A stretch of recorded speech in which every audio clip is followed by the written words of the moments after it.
Hey, Ben from Ben's Backwoods here. Today we're going to talk about keeping your hands warm. We're going to talk about the wool glove liners that I use and sell, the trigger finger mitt shells, and the chopper mitt shells that we sell. And I'm going to tell you guys why I use them, how I use them, and stay tuned.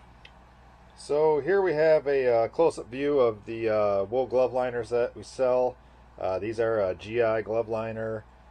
They are 70% wool, 30% nylon. Um, Real basic, good quality. That looks like the pattern. They're all right-handed, so you flip one over and run that as a left-handed glove. So that's those. These are the leather shells, trigger finger mitts that we sell. I've got quite a bit of use out of this pair, and I slide a set of wool glove liners inside these, and we'll go over the benefits of that. I think these are really handy. This is just kind of a work glove, work shell grade quality. These are not super high quality. It's just more of a work shell. Same thing here. These are the chopper mitt shells. Same deal. I have a set of wool mittens inside this one, and these are the Woolpower wool mittens, which are fantastic, super thick. These are the warmest mittens I've used, and if you slide these inside of a shell like this, you're good to go for really cold temperatures. So I've never had cold hands with that setup. So this is just kind of a quick look at these products, and we'll talk a bit more about them in a second. So here are the wool glove liners. Like I said, they're 70% nylon, or 70% wool, 30% nylon. Uh, they're a very basic glove liner designed to slide inside a leather glove. I've used these for years. I think they're fantastic. The benefits of wool are definitely, when you compare these to polyester, I've used multiple types of work gloves that maybe like the rubber coated work gloves, the polyester, the nylon type work gloves, the USMC stuff with the little dots on them. And all of those gloves that I found that do not have wool in them, they get cold very quick. Whether it's your hands sweating or just moisture out in the air, nylon conducts heat away from your body really fast, where wool insulates you. So for a general purpose work glove, or something that I keep in keep in the pocket of a wind shell or something like that, these are fantastic. The only downside is this wool is kind of slippery, so there's not much for texture on there. They're cheap, they're warm.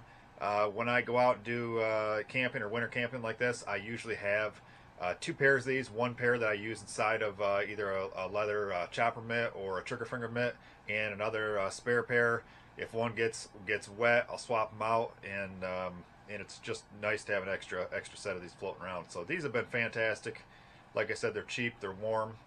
Uh, Next on our list here is the trigger finger mitt, and like I said, I've got this is just a thin wool shell, just kind of a work grade quality, not super high quality, but they're not expensive.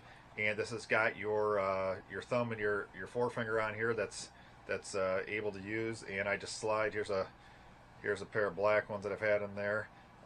This is what I go. This is what I use probably 90% of the time as a cold weather work glove camping. I really like having that trigger finger like that, and to be able to use that running a chainsaw is fantastic. Using this with an axe is really nice. Do it firewood. Anything where you need to have some articulation in your fingers. These are fantastic, and I find them to be warm enough, especially if you're not sitting still like in a static location, like if you're ice fishing or deer hunting in a blind. Maybe you want to go to a mitten, but as long as you've got kind of a low activity level, this is a fantastic cold weather work glove. I used, when we went up to Karamat Wilderness Ways and did their winter course, we had a week of 25 to 40 below zero every day, and I used something like this probably 80% of the time. I have brought some leather shells with the Woolpower mittens that I also used for some low activity, which was really nice. But this will get you by for most circumstances. So this is kind of a favorite, and it's a great easy combination. So next on the list is the chopper mitt shells. This is kind of a classic design. I buy these unlined because I want to put wool line in them. I'm not a fan of the polyester stuff. So this again is just a basic quality work shell. I slide a mitten. You could slide the trigger, or you could slide the glove liners in there. This pair here has a mitten in it that I made these from the pattern in the Snow Walker's Companion book years ago. This is a thrift store wool sweater, washed hot, dried hot, shrinks up. This is actually the cuff of the sweater, and that was just hand sewn with, I think, yarn and a needle, which these are really nice and warm. Slide those inside this shell. Is a fantastic combination. The nice thing about mitts is they are extra warm, and it's pretty easy with the right fitting mitt to slide your hand in and out of. If you've got to pull your hand out to do something and expose your fingers and slide them back in, that's nice. This is kind of the next is these Woolpower mittens that we sell. These are expensive. They're really thick. They've got really high quality wool. They have a lot of loft. They're not, I wouldn't say they're super durable by themselves. So I definitely, if you're going to use these, I mean, they're fantastic for if you're just putting them on and not doing any work with them. But if you want to do work with these, slide them inside a chopper mitt or a leather shell. And to me, this combination here is about as good as I'm ever going to need, the way I see things. I've never been cold in this type of combination like this. So that's a great combination for really deep cold. This leather, I don't usually treat the leather, although I have used like some snow seal or something like that, just kind of on the palm of stuff. Same thing with these trigger finger mitts. Sometimes I'll rub a little snow seal or something like that in there.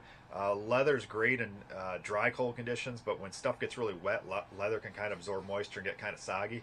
So I don't coat the whole mitten or trigger finger mitt and snow seal, because I want it to be able to breathe to a certain extent.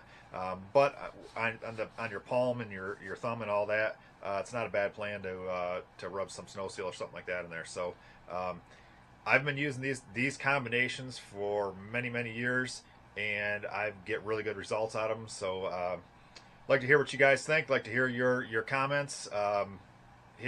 Comment below, and hope you enjoyed that. Hope this helps you guys out. Thanks.